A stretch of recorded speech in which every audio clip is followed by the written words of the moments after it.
नमस्कार। कक्षा 12 राजनीतिक विज्ञान की पुस्तक है स्वतंत्र भारत में राजनीति, अध्याय 1 राष्ट्र निर्माण की चुनौतियां।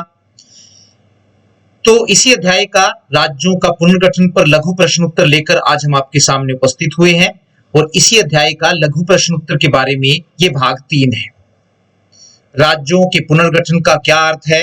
राज्यों की सीमाओं को फिर से तय करना ही राज्यों का पुनर्गठन कहलाता है। भारत में राज्यों का पुनर्गठन किस आधार पर किया गया है? भाषा के आधार पर। कांग्रेस के किस अधिवेशन में स्वतंत्र भारत में राज्यों का पुनर्गठन भाषा के आधार पर करने की बात कही गई थी? 1920 के नागपुर अधिवेशन में। भाषा के आधार पर बना भारत का पहला राज्य कौन सा था? आंध्र प्रदेश। आंध्र प्रदेश पहले किस राज्य या प्रांत का भाग था? मद्रास, जिसको आजकल तमिलनाडु कहते हैं। आंध्र प्रदेश राज्य का गठन किस वर्ष हुआ? 1952 में। आंध्र प्रदेश की स्थापना करवाने के लिए किस गांधीवादी नेता ने अनिश्चितकालीन भूख हड़ताल की? पोट्टी श्रीरामुलु ने।